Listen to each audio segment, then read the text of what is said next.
Episode 4, Seen in Daylight. Aaron woke with a sharp breath. His eyes opened before his body moved.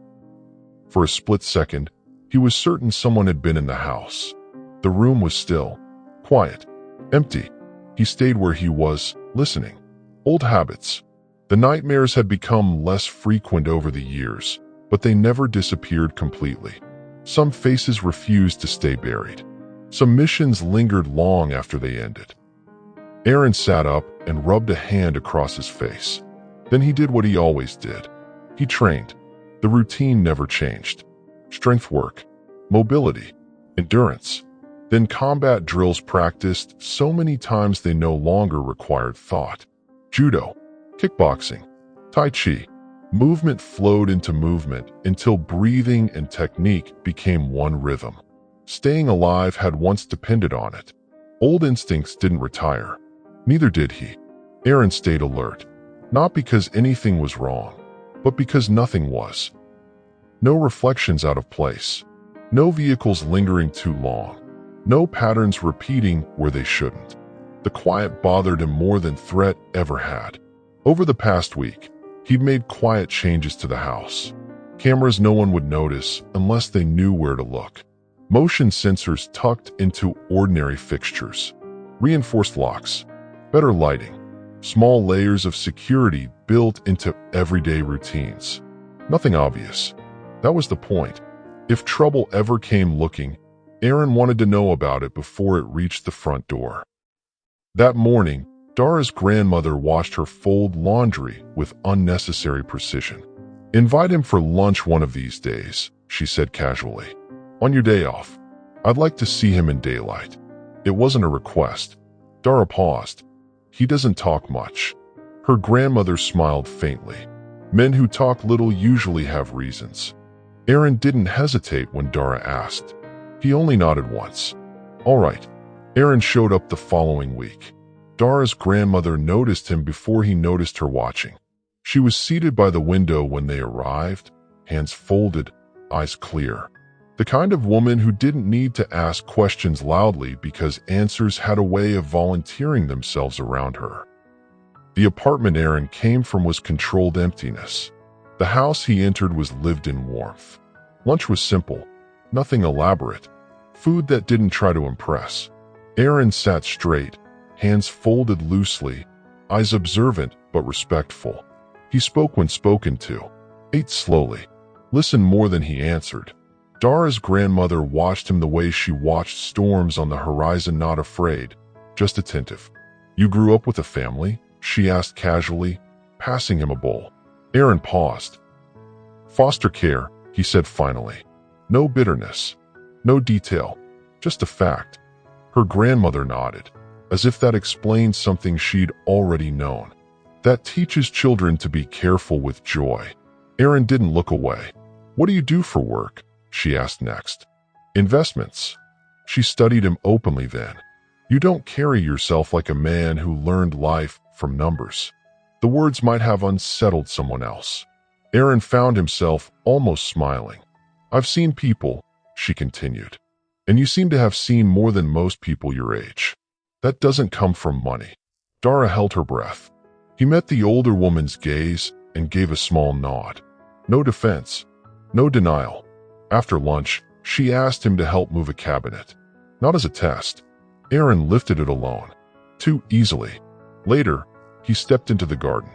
The grass had grown wild along the edges, a boulder half buried near the fence, forgotten by seasons and neglect.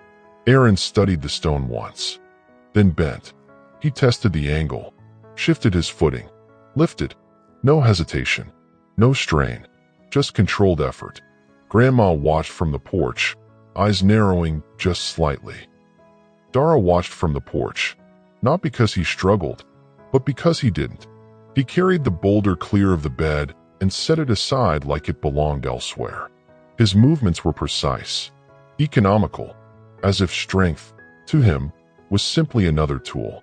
She realized she was staring, not at his body but at the certainty of motion. Strength that looked practiced, earned, the kind that came from discipline, not vanity. Her grandmother's gaze slid toward her. Dara caught it. She straightened at once, looked away, reached for something that didn't need reaching for, schooled herself back into stillness.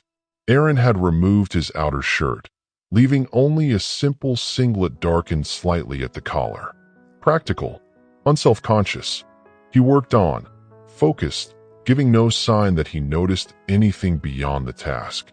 But he did. He always did. He gave nothing away.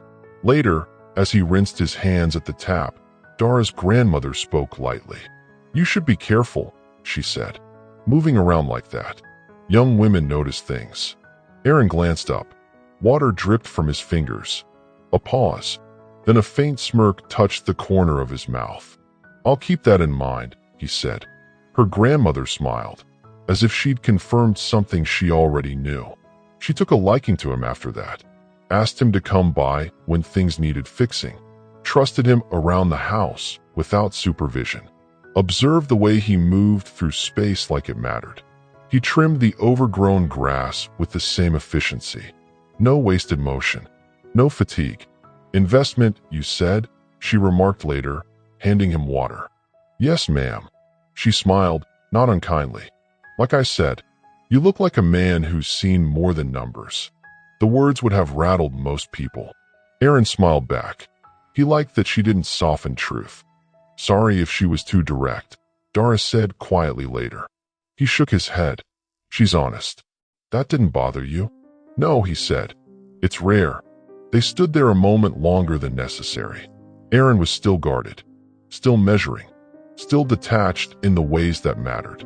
But he stayed, and for him, that meant something. He walked Dara home in the evenings. Always the same pace. Always a step to the side, closest to the road. Always aware of the street behind them, even when nothing appeared to follow.